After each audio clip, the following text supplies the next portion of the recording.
दोस्तों आज जो कॉमिक्स हम पढ़ेंगे उसका नाम है कर्मकांडी पंडित और विचित्र सौपन। ये मनोज कॉमिक्स वालों की स्टोरी है, तो पढ़ते हैं इसको।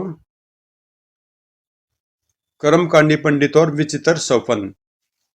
वह एक बहुत ही मनुष्य दिन था जब राज दरबार में राज सिंहासन पर बैठे हुए राजा सूर्यकांत की अकस्मात ही हृदय गति रुक गई, जिससे तत्कालीन राजा सूर्यकांत की मृत्यु होगी। प्रधानमंत्री रूपदेव ने दौड़कर सूर्यकांत की नाड़ी देखी तो वह कब का रह गया। ओह, महाराज की तो मृत्यु हो चुकी है। क्या महाराज की मृत्यु हो गई? ओह। राजा सूर्यकांत की मृत्यु की सूचना पाते ही दरबार में उपस्थित सभी लोगों के चेहरे पर शोक की लहर दौड़ गई। महारानी लीलावती को राजा सूर्यकांत की मृत्यु की सूचना मिली तो वह भी लिख उठी, हाय मेरे स्वामी, तुम मुझे अकेला क्यों छोड़ गए?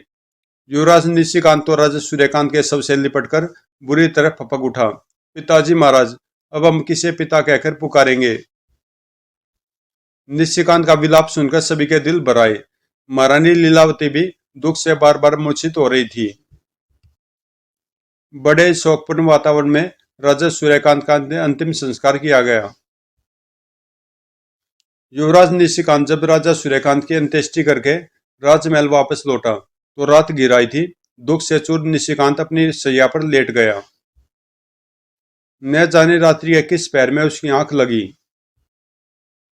सोते हुए उसने एक सपन देखा। पिताजी महाराज आप? निशिकांत, मैं तुम्हें एक बहुत ही महत्वपूर्ण बात बताने आया हूँ। आज्ञा दीजिए पिताजी महाराज। सुनो निशिकांत, सौमित्रपुर राज्य का राज सिंहासन खाली पड़ा हुआ है। कल राजकीय परंपराओं के साथ तुम्हें उस सिंहासन पर आसीन होना है। लेकिन बेटा, उस सिंहासन पर बैठकर किसी के साथ अन्याय न करना। जो भी तुम्हारे दरबार में आए उसे हर प्रकार से संतुष्ट करके ही राज दरबार से वापस भेजना। पिताजी महाराज, मैं आपकी बात को हमेशा याद रखूंगा।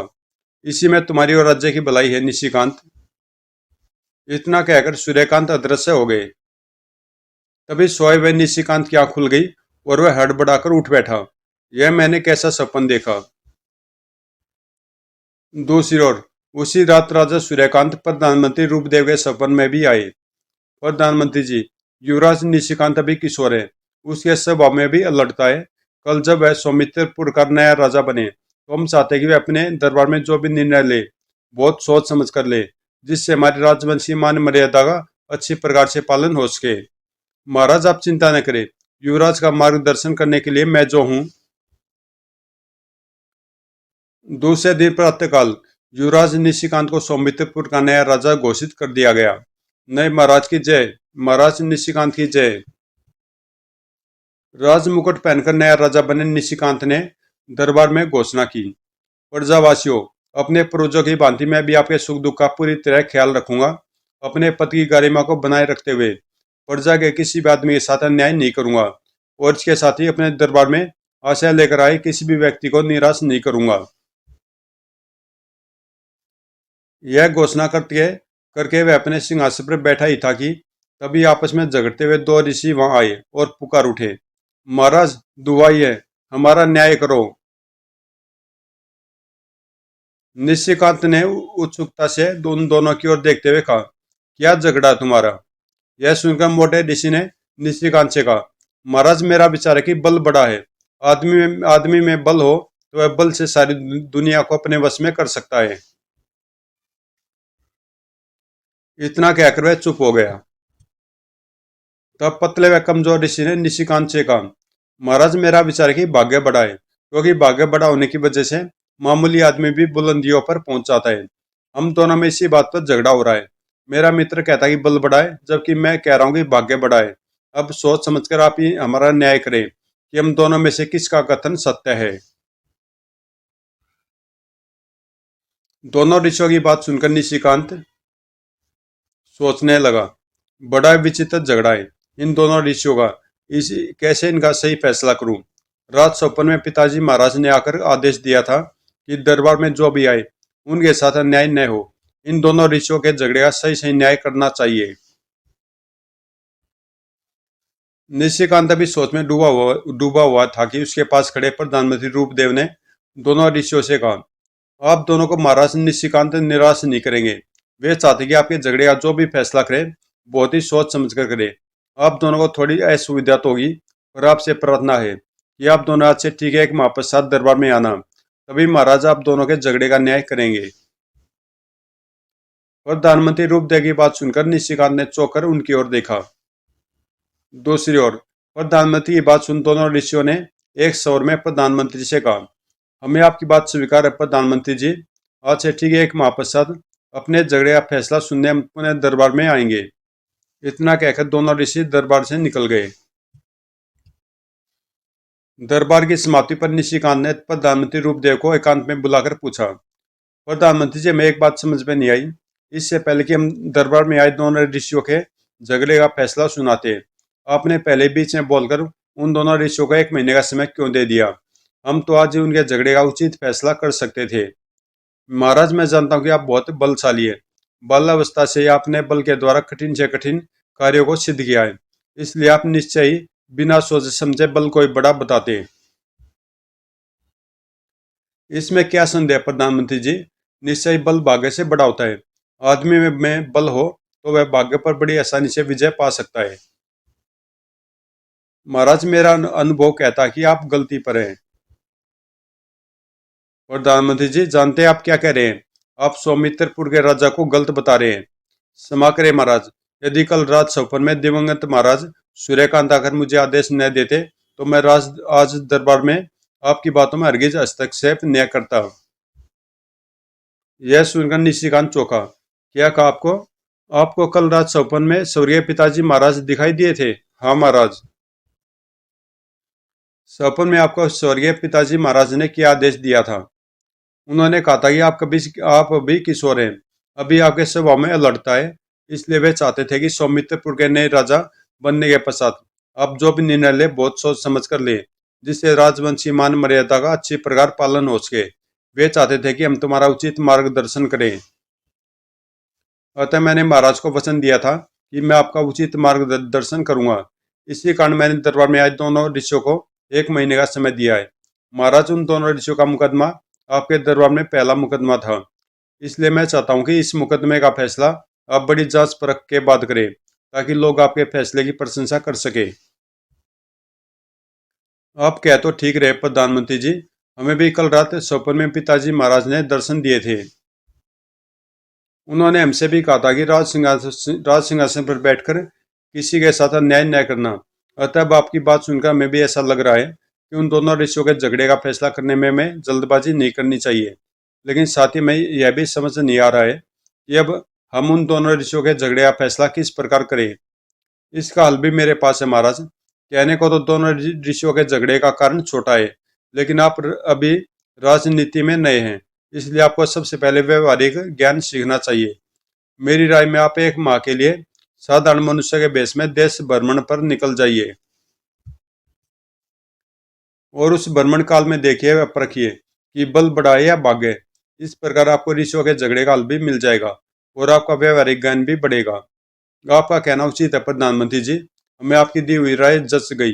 अतः हम आज ही 1 माह के लिए देश भ्रमण पर निकल जाते हैं।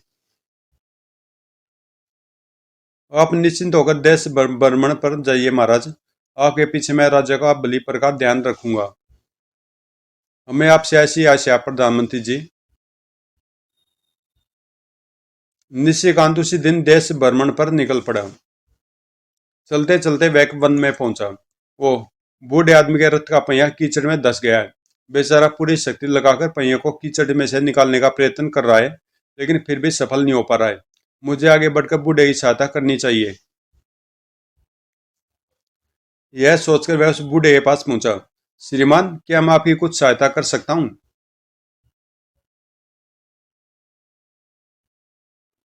हाँ, मेरे रथ का पहिया कीचड़ में फंस गया है। मेरे साथ लगकर जरा मेरे रथ को कीचड़ में से निकलवा दो तो तुम्हारी बड़ी मेहरबानी होगी। श्रीमान, आप अलग हटकर खड़े हो जाइए, मैं अकेला ही रथ के पहिए को कीचड़ में से निकाल दूंगा।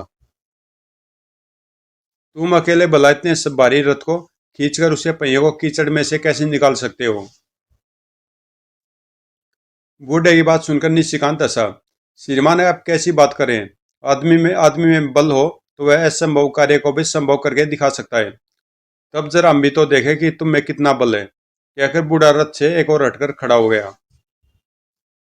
तब निशिकांत आगे बढ़ा और रथ को कीचड़ में से निकालने के लिए अपना पूरा बल लगा दिया। अगले पल, ओह, युवक रथ के पहियों को कीचड़ में से निकालने में सफल हो रहा है। कुछ क्षण बाद निशिकांत ने रथ को खींचकर कीचड़ से बाहर कर दिया। यह देखकर बूढ़ा चौंका।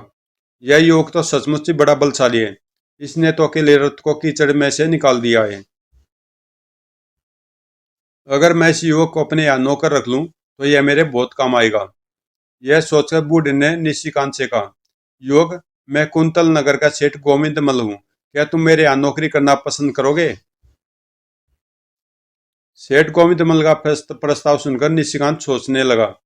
मैं सौमित्रपुर से बिना कुछ धन लिए आया हूँ और मुझे पूरा एक माह इसी अवस्था में अपने राज्य से दूर रहना है। इसलिए दोनों दोनों उपार्जन के लिए मुझे सेठ का प्रस्ताव स्वीकार कर लेना चाहिए। यह सोचकर निशिकांत ने सेठ गोविंद मल से कहा, सेठ जी, मुझे आपका प्रस्ताव स्वीकार है। मैं आपके यहाँ नौकरी करने के लिए तैयार हूँ। तब ठीक है, मैं तुम्हें 50 स्वर्ण मुद्राएं मासिक दूंगा। तब निशिकांत सेठ गोविंद मल के साथ चल पड़ा। निशिकांत सोच रहा था, रथ का विशाल पहिया कीचड़ से निकालकर एक बार तो मैंने सिद्ध कर दिया कि बल भाग्य से बड़ा है। अब आगे देखना कि बल बड़ा सिद्ध होता है या भाग्य। कुंतलपुर पहुंचकर निशिकांत सेठ गोविंद गोविंद मल का नौकर बनकर रहने लगा। सेठ गोविंद मल मेहनत के सारे कार्य केवल निशिकांत से ही करवाता था। सेठ गोविंद मल कई प्रकार के व्यापार करता था। वह जंगलों से विशाल पेड़ काट काट कर हाथियों के द्वारा नगर में लाता और पेड़ों से प्राप्त लकड़ियों की बिक्री करता। एक दिन वह निशिकांत से बोला, निशिकांत, आज मैं वन वन में लकड़ियां कटवाने जा रहा हूँ। तुम्हें भी मेरे साथ चलना है। जो आ गया सेठ जी। निशिकांत सेठ गोविंद मल के साथ वन की ओर चल पड़ा। वन में पहुंचकर सेठ गोविंद मल ने मजदूरों को आदेश दिया, तुम सब जल्दी से पेड़ काटने के कार्य पर लग जाओ। जो को मालिक। मजदूरों ने आदेश पाते ही पेड़ काटने आरंभ कर दिए। तत्पश्चात हाथियों के द्वारा लकड़ियों के विशाल लट्ठे वन से बाहर ले जाए जाने लगे। तभी चियाओ, यह कैसी आवाज है? सेठ जी, लगता है कोई हाथी पागल हो गया है। पागल हाथी इस प्रकार चित्कार करता है। निशिकांत के कहने भर की देर थी, तभी पीछे से एक पागल हाथी दौड़ता हुआ उनकी ओर आने लगा। यह देखकर सेठ भय से कांप उठा। ओह, अब क्या होगा? पागल हाथी तो मौत का साक्षात अवतार होता है। घबराइए मत सेठ जी, मेरे होते हुए पागल हाथी आपका कुछ नहीं बिगाड़ सकेगा। निशिकांत रथ से उतरकर खड़ा हो गया। जैसे चिंगारता हुआ हाथी रथ के पास आया, निशिकांत उछलकर उसकी सूंड पकड़कर लटक गया। तब हाथी क्रोध में भरकर अपनी सूंड को इधर उधर लहराने लगा। ओह, अब यह पागल हाथी निशिकांत को जीवित नहीं छोड़ेगा। सेठ गोविंद मल का चेहरा भय से सफेद पड़ गया। तब निशिकांत ने शीघ्रता से म्यान में से तलवार निकाली और तलवार से हाथी की सूंड पर वार कर दिया। हाथी की सूंड कटकर पृथ्वी पर जा पड़ी। पागल हाथी पीड़ा से चित्कार कर उठा। ओह, घायल हाथी पृथ्वी पर गिरकर तड़पने लगा। तब गोविंद मल ने रथ से उतरकर निशिकांत के पास आया। निशिकांत, आज तुम्हारी बहादुरी की वजह से पागल हाथी से हमारी जान बच सकी है। पागल हाथी की सूंड काटकर तुमने यह सिद्ध कर दिया है कि दुनिया में बल से बड़ी कोई चीज नहीं है। गोविंद मल से अपने बल की प्रशंसा सुनकर निशिकांत फूलकर कुप्पा हो गया। इस घटना के 2 दिन बाद की बात है कि अर्धरात्रि का समय था। निशिकांत अपने कक्ष में सोया पड़ा था। तभी अचानक उसकी आंख खुल गई। लगता कक्ष के बाहर कुछ लोग चल रहे हैं। इतनी रात्रि को हवेली में कौन हो सकता है? मुझे कक्ष से बाहर निकलकर देखना चाहिए। अतः निशिकांत चारपाई से उतरा और जोरों के पास जाकर बाहर की ओर झांकने लगा। कौन लोग हैं ये? इनके कंधों पर कैसी गठरियां हैं? निशिकांत अभी यह सब सोच ही रहा था कि तभी पता नहीं सेठ गोविंद मल ने तिजोरी कौन से कक्ष में रखी हुई है। हमें जल्दी से उस कक्ष की हमें जल्दी से उस कक्ष की खोज करनी चाहिए। उन लोगों की बातें सुनकर निशिकांत चौंका। ओह, ये लोग तो डाकू लुटेरे हैं। ये तो सेठ जी की तिजोरी लूटने आए हैं। मुझे इन्हें मजा चखाना चाहिए। और अपने कक्ष से बाहर निकलकर चारों डाकुओं को ललकारा। लुटेरो, इस घर में मैं तुम्हारी दाल नहीं गलने दूंगा। आओ, पहले मुझसे दो दो हाथ कर लो। निशिकांत ने दीवार से तलवार उतार ली थी। उसकी ललकार सुनकर चारों डाकू जाके तहां रुक गए और आपस में खुसर फुसर करने लगे। यहाँ तो जाग हो गई है, अब क्या करना चाहिए? करना क्या चाहिए? हम चारों निहत्थे हैं और इस आदमी के पास तलवार है, इसलिए अपनी जान बचाकर यहाँ से तुरंत भाग लेना चाहिए। तुम ठीक कह रहे हो, तो फिर भागो, देरी क्यों कर रहे हो? आपस में यह सलाह करके चारों डाकू वहां से भागने लगे। यह देख निशिकांत भी तलवार लहराता हुआ उनके पीछे पीछे भाग लिया। कायरो, जाते कहाँ हो? डाकू दौड़ते दौड़ते हवेली की चार दीवारी के पास आ पहुंचे। गठरियों को लेकर हम चार दीवारी की को जल्दी से कैसे फांदे? गठरियों को यहीं फेंक दो और चार दीवारी फांद कर जान बचाओ। तब डाकुओं ने अपनी गठरियां वहीं पर फेंक दी और एक एक करके चार दीवारी फांदने लगे।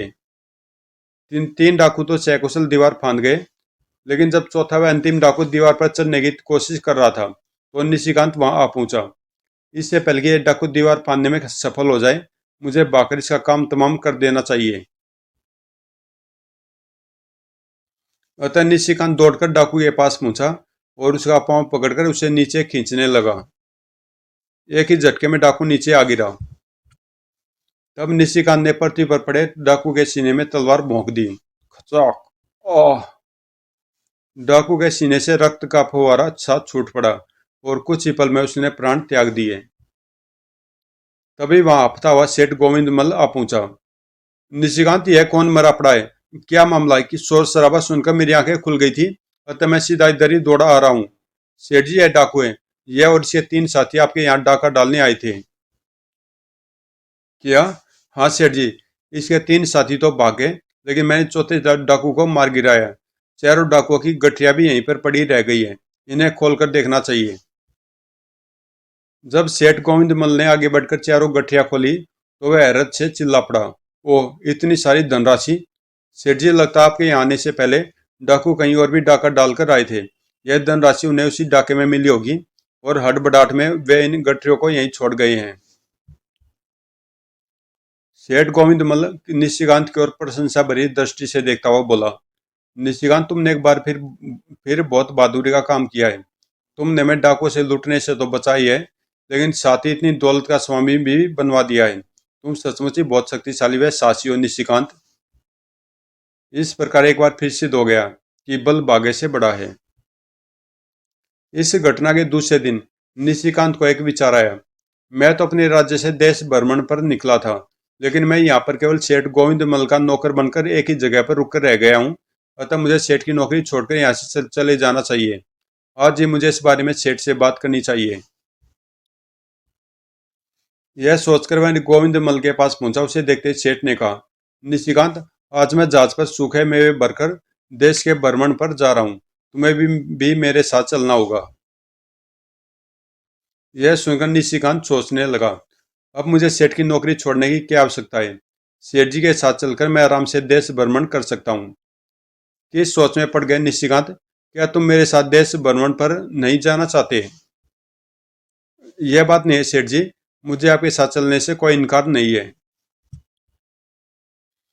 तब निशिकांत सेठ गोविंद मल के साथ समुद्री यात्रा पर चल पड़ा। कुछ दिनों की यात्रा के पश्चात उनका जहाज तूफान में गिर गया। ओह, समुद्र में तो बहुत भयंकर लहरें उठ रही है। ऐसी अवस्था में हम आगे नहीं बढ़ सकते। मालिक, मेरी राय मानो तो पास के किसी टापू पर लंगर डालना ठीक रहेगा। गोविंद मल को निशिकांत की सलाह जच गई, अतः पास के एक टापू पर लंगर डाल दिया गया।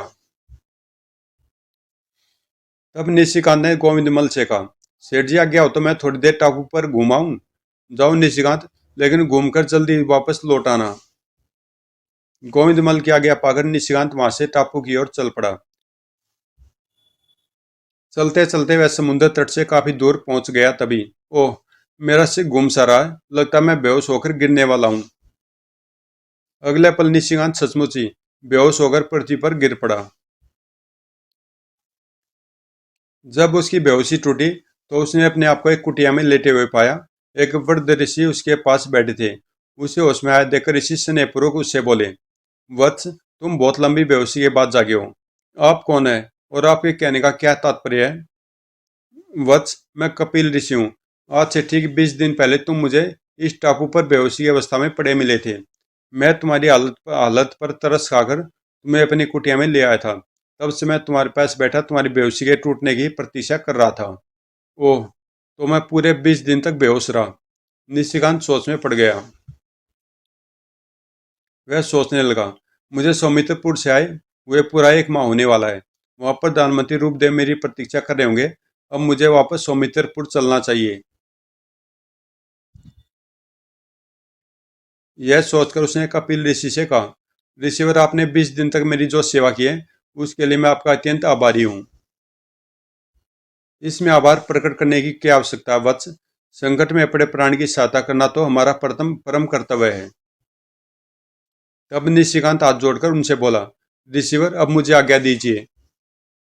अब तुम कहाँ जाओगे वत्स? ऋषिवर, मैं सौमित्रपुर का राजा निशिकांत हूँ। मैं यहाँ से अपने राज्य वापस जाऊंगा। लेकिन निशिकांत, क्या तुम्हारे वह कार्य पूरा हो चुका है जिस कार्य के हेतु तुम 1 माह के लिए देश भ्रमण पर निकले थे? आप कौन से कार्य की बात कर रहे हैं रिसीवर? इतने बोले नैपनोर राजन, क्या तुम अपने राज्य से इस प्रश्न का उत्तर खोजने नहीं निकले थे कि बल बढ़ाए या भाग गए? यह सुनकर निशिकांत चौंका। और रिसीवर, आप तो मेरे बारे में सब कुछ जानते हैं। मैं अपने राज्य से सचमुच इस प्रश्न का उत्तर खोजने ही निकला था। तो क्या तुम्हें अपने प्रश्न का उचित उत्तर मिल गया राजन? हाँ ऋषिवर, मैं अब तक प्राप्त अपने अनुभव के आधार पर यह कह सकता हूँ कि भाग्य के मुकाबले बल बड़ा है। आदमी आदमी में बल हो तो वह संभव को भी संभव करके दिखा सकता है। तुम गलती पर हो निशिकांत। बड़ा बल नहीं बल्कि भाग्य होता है। नहीं ऋषिवर, यह झूठ है। बल बड़ा होता है। राजन, तब मुझे खेद है कि 1 माह के भ्रमण के पश्चात भी तुम सही हल नहीं खोज सके हो। ऋषिवर, क्या आप यह सिद्ध कर सकते हैं कि बल की अपेक्षा भाग्य बड़ा होता है? यदि आप यह सिद्ध कर सकें तो मैं भी मान जाऊंगा कि बल की अपेक्षा भाग्य बड़ा होता है। ठीक है, तब मैं तुम्हें कुछ प्रमाण बताता हूँ जो ये सिद्ध करेंगे कि बल की अपेक्षा भाग्य बड़ा होता है। राजन, क्या तुम मेरी इस बात का जवाब दे सकते हो कि जब तुम बेहोश होने वाले थे तो तुम अपने बल के द्वारा बेहोश होने से क्यों न बच सके? रिसीवर, आप मुझसे एक ऐसा बेतुका प्रश्न कर रहे हैं। भला बल के द्वारा मैं अपनी बेहोशी कैसे दूर कर सकता था? राजन, तुम्हारे कथन से सिद्ध हो जाता है कि भाग्य के आगे बल कुछ भी नहीं है। राजन, तुम्हारे भाग्य में बेहोश होने ही लिखा था, इसलिए तुम बेहोश हुए। तुम्हारे भाग्य में सेठ गोविंद मल से बिछुड़ना लिखा था, इसलिए तुम उसे छोड़कर टापू पर घूमने चले आए। तुम्हारे भाग्य में जीवित रहना लिखा था, इसलिए तुम गोविंद मल के जहाज को छोड़कर टापू पर घूमने चले आए। आपके कहने का क्या मतलब है रिसीवर? निशिकांत, जानते हो, जब तुम सेठ गोविंद मल से आगे लेकर टापू पर घूमने चले आए थे तो सेठ गोविंद मल उनके नौकरों व जहाज पर क्या गुजरी? जल्दी बताइए, क्या गुजरी रिसीवर? तो सुनो, तुम्हारे वहां से चले जाने के पश्चात समुद्र की लहरें जहाज सेठ गोविंदमल व उनके सेवकों को अपने साथ भागकर ले गई और उनमें से कोई भी जीवित नहीं बचा। वो, यह तो बहुत बुरा हुआ। शोक मनाने की कोई आवश्यकता नहीं है निशिकांत। जानते हो, सेठ गोविंदमल और उसके सेवकों ने अपनी जान बचाने के लिए अपने हाथों द्वारा पूरे बल से लहरों को काट काट कर तट पर आने का प्रयास किया और उनके बल के आगे उनका भाग्य जीत गया और सभी मौत की गोद में समा गए। क्या इसे यह सिद्ध नहीं होता कि बल की अपेक्षा भाग्य बड़ा है? आपकी बातों ने तो मुझे संशय में डाल दिया रिसीवर। लगता है आपका ये कथन सत्य है और बल की अपेक्षा भाग्य ही बड़ा है। अब मैं सौमित्रपुर पहुंचकर उन दोनों ऋषियों के झगड़े के फैसले में यही कहूंगा कि बल नहीं भाग्य बड़ा होता है। राजन, मुझे खुशी है कि तुम सही बातों को जान गए हो। जाओ, अब तुम अपने राज्य जाकर उन दोनों ऋषियों के मुकदमे का सही फैसला दे सकते हो। तब ऋषि को प्रणाम करके निशिकांत वहां से चल दिया। कई दिन के सफर के पश्चात निशिकांत सौमित्रपुर पहुंचा तो प्रधानमंत्री रूपदेव ने उनकी अगवानी की। आइए महाराज, 1 माह का देश भ्रमण पूरा कराए। हाँ प्रधानमंत्री जी, देश भ्रमण के साथ साथ हमारा विचार भी बदल गया है। अब हम बल को नहीं भाग्य को बड़ा मानते हैं। अगले दिन ये दोनों ऋषि निशिकांत के दरबार में आ पहुंचे। महाराज, 1 माह पूरा हो चुका है। अब आप हमारे झगड़े का फैसला कीजिए। महाराज, हमें आशा है कि अब आप हमारे झगड़े का सही फैसला करेंगे।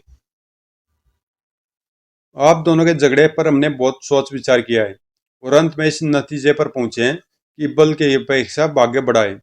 आपने सही फैसला किया महाराज। मुझे भी आपका फैसला स्वीकार है महाराज। दोनों ऋषि संतुष्ट होकर दरबार से चले गए। अभी उन्हें दरबार से गए हुए कुछ ही क्षण बीते होंगे कि विष्णुनाथ नाम के एक पंडित जी दरबार में अपनी फरियाद लेकर उपस्थित हुए। दुआइए महाराज, महाराज मेरा न्याय कीजिए। आपको क्या कष्ट है पंडित जी? महाराज, धनिया भंगिन ने मुझ जैसे कर्मकांडी को नीच कहा और सरे बाजार उसने मुझे गले लगा लिया।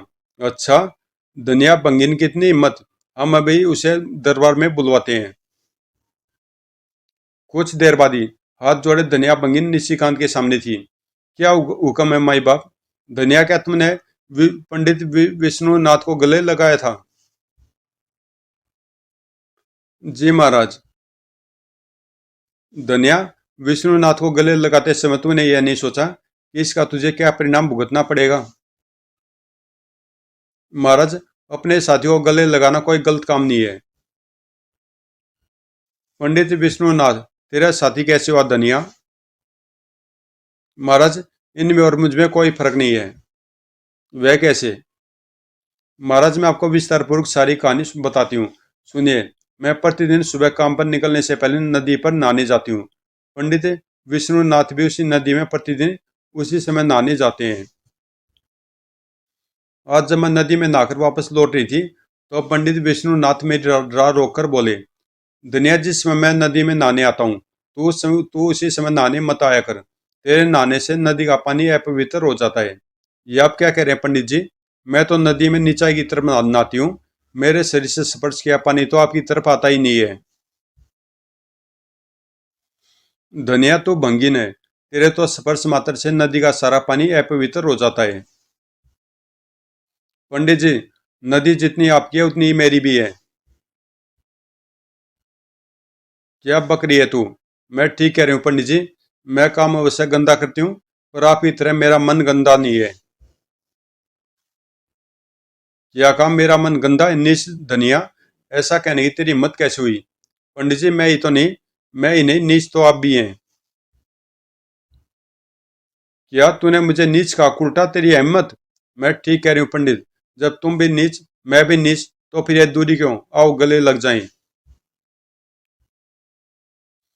कहकर मैं दौड़कर पंडित जी के गले लग गई। तब पंडित जी कांपते हुए चिल्लाए, ओह बदजात, छोड़ मुझे। तूने यह क्या किया? तुझे नरक में भी जगह नहीं मिलेगी पापिन। कोई बात नहीं पंडित जी, नरक में जगह न मिले न सी, मैं तो इस धरती पर ही रह लूंगी। आप अपनी सुनाइए। दुष्टा, मैं तुझे धरती पर भी चैन नहीं लेने दूंगा। मैं महाराज के पास जाकर तेरी शिकायत करूंगा। कीजिए महाराज से मेरी शिकायत। अगर महाराज जरा से भी न्याय प्रिय हुए तो वे मेरे हक में फैसला करेंगे। बस महाराज, मैंने आपको सारी बात स्पष्ट व विस्तार पूर्वक बता दी है। अब आप इस बात का फैसला कीजिए कि मैंने जो कुछ भी किया ठीक किया या गलत। धनिया की बात सुनकर निशिकांत सोच में पड़ गया। बड़ा विचित्र धनिया व पंडित विष्णुनाथ का झगड़ा, किसको सही और किसको गलत बताऊं। निशिकांत अभी यह सब सोच ही रहा था कि प्रधानमंत्री रूपदेव ने खड़े होकर धनिया बंगिन व पंडित विष्णुनाथ से कहा, तुम दोनों के झगड़े का फैसला महाराज कल करेंगे, जैसा हुक्म। प्रधानमंत्री की घोषणा के साथ ही दरबार का समय समाप्त हो गया। एकांत में प्रधानमंत्री रूपदेव ने निशिकांत से कहा, महाराज, धनिया बंगिन व पंडित विश्वनाथ का झगड़ा बड़ा ही बड़े बेड महाराज, धनिया बंगिन व पंडित विष्णुनाथ का झगड़ा बड़ा ही बेढंगा है। उनके फैसले का झगड़े का फैसला जरा सोच समझकर कीजिएगा। आप ठीक कह रहे प्रधानमंत्री जी। उस रात अर्धरात्रि तक जाकर निशिकांत धनिया और विष्णुनाथ के झगड़े के हर पहलू पर बड़ी बारीकी से सोचता रहा। अंत में उसने एक निर्णय ले लिया। तत्पश्चात अब मुझे सो जाना चाहिए। कल सुबह दरबार लगते धनिया व विष्णुनाथ के झगड़े का फैसला करना है। यह सोचकर निशिकांत शैया पर लेटकर सोने की कोशिश करने लगा। दूसरे दिन दरबार में उसने पंडित विष्णुनाथ व धनिया बंगिनी के झगड़े का फैसला इस प्रकार किया। धनिया बंगी ने पंडित विष्णुनाथ को नीच ठीक ही कहा था। बेशक पंडित जी विद्वान है, पर शास्त्रों में लिखा है कि जब किसी ज्ञानी को यह कारण क्रोध आता है तो वह ज्ञानी न रहकर नीच हो जाता है।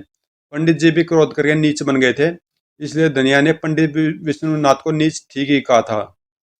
किसी जाति या वर्ग विशेष का होने से ही कोई नीच नहीं बन जाता। ना नीच बनाते हैं उससे कर्म व गलत व्यवहार। पंडित जी ने भी दुनिया के साथ गलत व्यवहार किया था, इसलिए पंडित जी दोषी हैं। महाराज की जय हो। महाराजा, आपने सही फैसला किया है। दरबार में उपस्थित लोग भी निशिकांत का न्याय देखकर खुश हो गए। उस दिन के बाद से निशिकांत ने इसी तरह का न्याय करके अपने प्रजावासियों का दिल जीत लिया। समाप्त। तो दोस्तों, ये कॉमिक्स यहीं पे समाप्त होती है। काफ़ी बड़ी कॉमिक्स थी, पढ़ते पढ़ते थक गया, आधा घंटा हो गया पूरा। तो मिलते हैं किसी अगली कॉमिक्स में।